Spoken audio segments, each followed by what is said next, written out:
internautas do portal Webterra, dando continuidade à série de podcasts do Webterra Podcast. Hoje aqui comigo no estúdio, a médica oncologista Sabrina Eleutério. Seja bem-vinda, Sabrina, tudo bem? Tudo bem, Maurício, obrigada por me receber aqui. E hoje também nós temos outra presença no estúdio, né? Nós temos a pequena Olivia aqui. Se apresente pra gente, por favor, Sabrina. Tá, eu sou Sabrina Eleutério. Eu sou oncologista pediatra, sou nascida aqui em Montes Claros e saí para estudar, né? Fui fazer medicina, me especializei em pediatria e depois eu fiz oncologia em São Paulo, na Universidade Federal de São Paulo. E optei por voltar a Montes Claros, né? Cheguei aqui em 2016 e me uni à Fundação Sara para atender as crianças e os adolescentes aqui, né, de Montes Claros e da região, né, que tem o diagnóstico de câncer, né, e esse atendimento a gente faz no Hospital da Santa Casa. Então hoje nós vamos discutir sobre o câncer infanto-juvenil, né? Um tema muito importante. Nós também vamos falar um pouco sobre a Fundação Sara, entre outros assuntos relacionados aí ao tema. E para a gente começar então essa conversa, eu gostaria que você explicasse o que é o câncer infanto-juvenil. Tá. O câncer infanto-juvenil é o câncer que acomete crianças desde 0 meses, né, até completar 18 anos. Então, essa faixa etária que pega ali crianças neonatas, recém-nascidos, lactentes, os bebezinhos até 2, 3 anos, né, a idade pré-escolar, escolar, pré-adolescentes e os adolescentes. E como que o câncer ele desenvolve, né, no caso nessas crianças e nesses adolescentes? Explica pra gente então como que a doença se dá. Tá. O câncer, na verdade, quando a gente fala câncer, a gente está pegando um conjunto de doenças, Isso. né? Então a gente está pegando, são neoplasias ou tumores malignos que podem surgir em qualquer parte do corpo dessa criança. A diferença que a gente tem de crianças e adolescentes para os adultos é que a transformação, o crescimento desse tumor, ele é muito mais acelerado. Então, enquanto no adulto às vezes demora aí 5 anos, 10 anos para uma pequena alteração que está ali dentro da célula, que a gente chama in situ, chegar a virar um tumor, né, que possa invadir ou então metastatizar, né, sair dali e acometer outras partes do corpo, a criança, o tumorzinho, quando ele começa, ele dobra de tamanho a cada 48 horas. Então, é uma coisa muito rápida. Muito rápido. Impressionante. Então, no adulto, por exemplo, a gente faz rastreio, né? Agora a gente está no Novembro Azul, que é para os homens, a saúde dos homens. Câncer de próstata, né? Isso, então a gente avalia, rastreia. A criança, a gente já não consegue fazer isso. Nossa, é impressionante, é muito rápido. Então, existe aí a questão da importância, né, de ficar atento. Essa criança, ela apresenta algum sintoma? Como que é? Na verdade, ela vai começar com alterações de saúde. Sim. Né? Ela vinha na vidinha dela normal, Sim. Vai apresentar alguma alteração de saúde. Geralmente, esses sintomas, eles são muito semelhantes a doenças que são corriqueiras da infância, então usuais. E aí, a persistência dessas alterações que vão fazer a gente pensar que pode ser outra doença que não aquela comum iniciada. Então, o câncer seria uma delas. Sabrina, você citou aí no início da nossa fala que é dos 0 meses, né, até os 18 anos. Aí a gente pega então essa questão do desenvolvimento super rápido aí, né, a cada 48 horas, como Sim. você destacou. Essa questão do avanço ser muito rápido, ela diminui então com o passar, por exemplo, se a criança tem ali em torno de, vamos lá, já está entrando na adolescência ali aos 12 anos, diminui, como que é? Na verdade não é que diminui, é porque nós temos a ocorrência de determinados cânceres em determinada idade. Então, por exemplo, a leucemia acomete mais entre 4 e 6 anos. Ah, sim. Né? A leucemia mais comum é a linfoblástica. Aí ela já passa a não ser tão comum, por exemplo, nos adolescentes, quando a gente vai olhar em proporções. Os cânceres ósseos, por exemplo, osteosarcoma, é mais comum nos adolescentes, menos comum ali em crianças menores, né, na faixa pré-escolar, escolar, ali 6, 7 anos, não é tão comum. Então, o que a gente tem, na verdade, são só alterações dos tipos, né? A velocidade com que se dá, ela permanece. Porque a maior parte deles vem, que a gente fala de células oriundas ali da formação do embrião que persistem alteradas e por algum motivo ela vai crescer, né? Ela erra, né, na sua divisão e vai crescer. Nos adultos, nós já temos células formadas com características já determinadas e aquelas alterações ali dentro dessas células que vai levar a maior parte dos cânceres dos adultos. Adulto pode ter câncer de criança? Pode. Né? Olha, importante. Então, por exemplo, eu tenho o osteosarcoma, que é um sarcoma ósseo, né? Dentro do ossinho da criança, que acomete mais adolescentes. Mas eu posso ter um adulto jovem, né? Antes dos 30 anos, ou até depois dos 30 anos também com essa doença. Então, assim, a gente olha mais ao que acomete mais usualmente aquela faixa etária. Então, é difícil eu falar para você que isso vai diminuir. Entendi. Na verdade, a gente só vai ter alterações de acometimento de regiões, né, mais comuns. Descoberto, né, tá ali o estado de saúde da criança começa a mudar e aí descobre o câncer. Como que se dá? Qual que é o primeiro passo? Né, principalmente em relação ao tratamento. Então, uma criança, por exemplo, persistiu aquela alteração que inicialmente achou-se que era uma infecção, por exemplo. Aí ela vai persistir naquele quadro febril, essa febre vai passar ali do que eu esperava, né, mais de 5, 10 dias tendo essa febre. Sim. Ou então uma dor que eu achei inicialmente, por exemplo, que era uma dor do crescimento, mas ela persiste, vai alterar a vida dessa criança. Então, essa suspeita dessas alterações que não estão se resolvendo no tempo que eu achava, que vai me levar à investigação. Então, nós, vamos supor, eu tenho um aumento do volume abdominal da criança, né? E palpei, achei durinha a barriguinha. Então, eu vou proceder com o exame, vou fazer um ultrassom para ver o que está acontecendo ali, né? Mais importante, Maurício, quando a gente vê sinais e sintomas, né, para a gente fazer essa suspeita do câncer na criança e no adolescente, é que essa criança ou esse adolescente estejam em acompanhamento médico, né, desde sempre, desde que nasceram.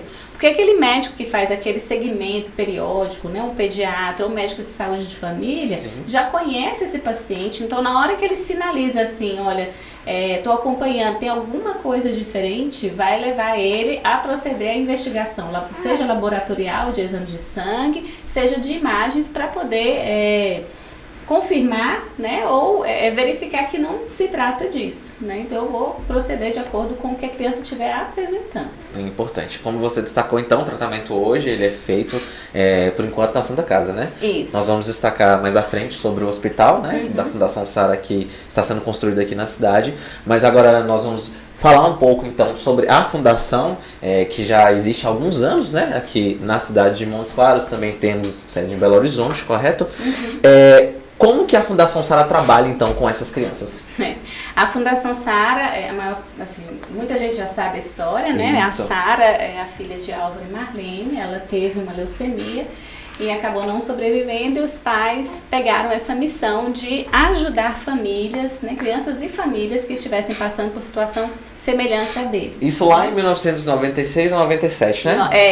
Foi a doença dela, isso. E em 98 foi fundada a Fundação Sara. Isso, inclusive a Sara morreu, se eu não me engano, no mês de novembro de 1997. Isso mesmo. Aí você melhor que eu. Então essa iniciativa, né, de querer ajudar essas famílias fez com que a fundação fosse formada. Sim. E ela vem crescendo. Então a fundação, ela assiste crianças e famílias que têm diagnóstico de câncer. Dando local para ficar, sim, refeições. Nós temos muitos projetos assim que atendem o transporte, né, da sede onde as crianças ficam até o hospital para fazer quimioterapia. Sim. Ajudam a custear exames que muitas vezes ou vão demorar demais pelo Sistema Único de Saúde, ou então não são cobertos por eles. Né? Entramos também para a parte de conhecimento, que é levar, igual eu estou aqui hoje para falar, né, levar sobre sinais e sintomas, a educação de médicos, de profissionais de saúde, enfermeiros, técnicos de enfermagem, quem lidar com crianças. Já fizemos projetos de ir até escolas também para falar, professores, né, porque fica em contato com essa criança há muito tempo. Então, faz essa assistência global da criança, né? Ajuda no diagnóstico, durante o tratamento e também pós-tratamento. A Fundação, então, conta também com o apoio de pessoas aqui na cidade, né? Sim. De doação? A Fundação só existe porque a sociedade ajuda. Importantíssimo, por sinal, né? Então, se a sociedade civil não ajudar a Fundação Sara, ela deixa de ajudar a essas famílias e essas crianças, né? Muito então, é o que a gente chama de terceiro setor, né? Então, além da sociedade civil, nós temos empresas também que se filiam, empresas 5C, né, que a gente fala lá, do compromisso com a criança e com o adolescente com câncer, que auxiliam esse tratamento. A Olivia está aqui mesmo, você quer falar também, filha? Então, essa união mesmo que faz a diferença aí na vida dessas crianças. Porque o tratamento em si, ele precisa desse auxílio em paralelo, né, para que tudo ocorra bem. Com certeza. Então, aos pais, por exemplo, que a criança foi diagnosticada, né, por exemplo, com câncer, e aí a gente está falando agora sobre a Fundação Sara, eu não conhecia, né? O pai fala assim, não conhecia. Como que essa pessoa, esse responsável, deve proceder, então, para buscar a fundação, buscar apoio? Ele pode ir até a sede? Ele pode ligar? Como que funciona?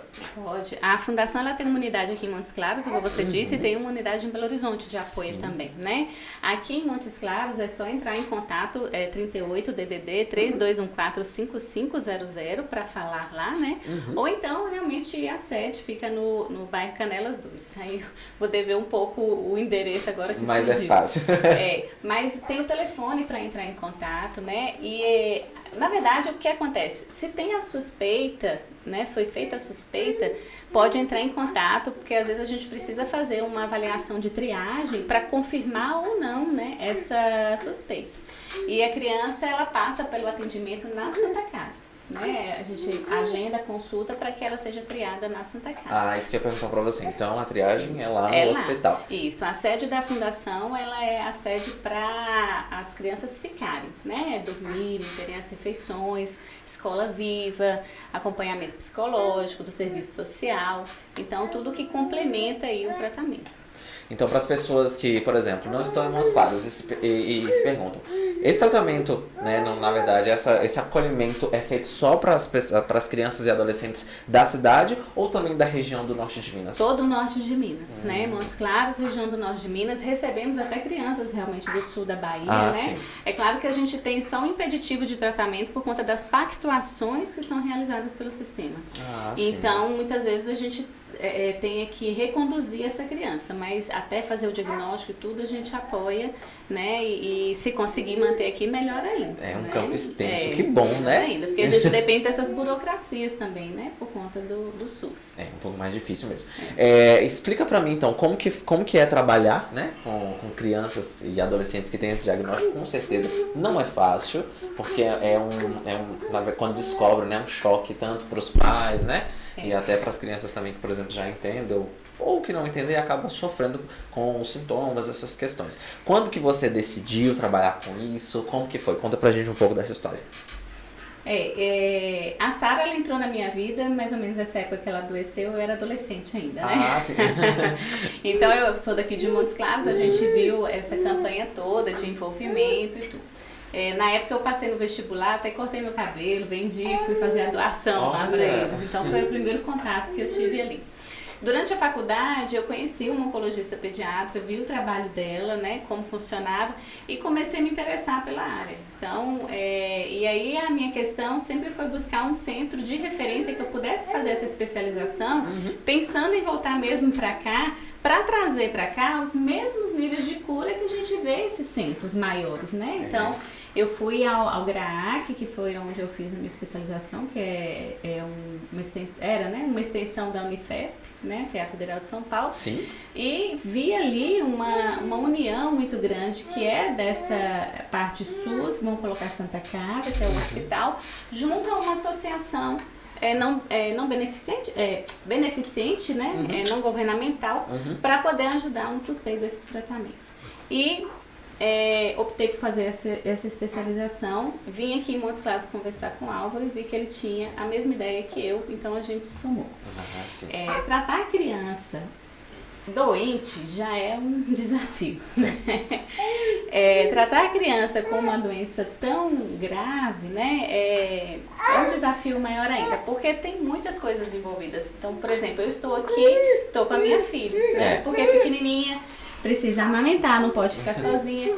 Então, você olhar para um serzinho desse e pensar que ela pode ter uma doença grave, né, mexe com todo o emocional. Machuca a gente, machuca os pais, os familiares, porque é toda uma vida envolvida ali nessa criança. Tirar essa criança da escola, tirar ela da rotina, falar que ela não pode fazer algumas coisas que ela gosta de fazer, machuca a criança. E a gente tem, às vezes, que lidar com isso. O que me move, assim, é ver que eu tenho grandes chances de curar essas crianças, né? Quase 70% a 80% dessas crianças vão ficar curadas se receberem um tratamento adequado e fizerem um diagnóstico precoce. Como eu sei que é possível alcançar isso, fica aí toda a nossa luta para trazer isso aí e fazer acontecer. Não sou de aço, né? Meu coração também dói. Mas o que eu puder fazer para tornar esse momento dessas crianças menos doloroso, mesmo que eu não obtenha o sucesso da cura, mas para que essa família se sinta confortável, tendo a sensação de que foi feito, né, tudo necessário para ajudar essa criança, esse conforto, eu estou ali para fazer. Então, o motivo, eu não sei te responder, mas eu encaro isso como uma missão. Que bom, né? Se apegar também a Deus, né? Isso. Porque Ele dá forças em relação a isso. Dá. A gente vai falar, então, continuar falando aqui da Fundação Sara, foi eleita também em 2022 agora, né? Uma das melhores ONGs aí que existe, isso também é muito importante. Prestando atenção na sua fala aqui, o diagnóstico, né, e o tratamento é de suma importância. Existe como eu posso dizer, as crianças estão acolhidas, né, lá na fundação. Existe um tempo que uma criança, você tratou uma criança, por exemplo, em X tempo ela conseguiu a cura e voltou para casa feliz. Qual que é esse tempo? Então, aí vai depender do diagnóstico. Vamos supor, uma leucemia, mais ou menos o tratamento dura 2 anos. Sim. Né? Eu tenho uma fase mais intensiva, de mais quimioterapia, e depois eu vou fazer uma manutenção de pouca quimioterapia. Vamos colocar assim, mas é em torno de 18 meses a 2 anos. Sim. Se eu tenho um tumor sólido, igual o osteosarcoma, por exemplo, é mais ou menos de 9 a 10 meses o tratamento, né, que dura ali fazer quimioterapia, cirurgia. Depois a gente vai fazer o acompanhamento, né? Esse paciente, ele não recebe alta porque ele terminou de fazer quimioterapia ou fez uma cirurgia. Ele vai fazer um segmento aí com pelo menos durante 5 anos, por conta das chances que tem da doença voltar, né? Então, nesse período, a gente fica ali de olho, porque se tiver um retorno assim, da doença, que a gente pegue ela realmente ali na fase inicial desse retorno. Essas crianças e esses adolescentes, eles têm um acompanhamento psicológico porque há queda de cabelos, né? Tem. E isso mexe muito com a autoestima, inclusive, né? Tem tanto no hospital quanto a fundação oferece essa equipe também, né? Então acompanha em tudo. Entendi. Importante. Nós vamos destacar então aqui agora uma obra, né, que está sendo realizada aqui na cidade, que é o Hospital, né, Sara Albuquerque, que vai ser excelente, inclusive, porque aí os atendimentos vão, né, para o hospital e não mais para a Santa Casa. Vai ajudar bastante, vai desafogar, né? Na verdade, o que acontece? Ou vai ficar nos dois? Isso eu ia falar. O hospital da fundação, né, o Hospital Sara Albuquerque, ele é um desdobramento da Santa Casa. Entendi. O que fez? A fundação juntou-se à Santa Casa para a gente tirar as crianças da onde é feito o tratamento oncológico dos adultos, para que eles tenham o espaço deles, né? Porque hoje a gente ocupa, entre aspas, o espaço dos adultos. Então, um espaço lúdico, acolhedor, com mais carinha de criança do que de adulto, né, para que eles se sintam mais confortáveis. E a gente sabe a influência desses espaços especializados para a criança no desenvolvimento delas. Então, quanto mais eles se sentirem próximos, melhor será. Próximos dentro assim da infância, para eles melhor o tratamento. E como que estão as obras? Está finalizando? Está encaminhando? Então, começaram, graças a Deus, né? A gente já tinha iniciado a captação de doações para essa obra. Parou um momento ali por conta mais de burocracias que tinha que se ajustar. Sim. Essas burocracias foram resolvidas, então as obras começaram. E aí a gente tem a previsão aí de 2 anos de obra para conclusão, né? Não é uma obra pequena, é uma obra grande. A gente precisa de um espaço de quimioterapia, de consultórios, né? Para a criança fazer fisioterapia, porque isso é importante na reabilitação dessas crianças. A gente vai ter um espaço família, porque muitas famílias vêm do norte de Minas, então vêm com muita bagagem, às vezes precisa tomar um banho, a criança precisa trocar de roupa.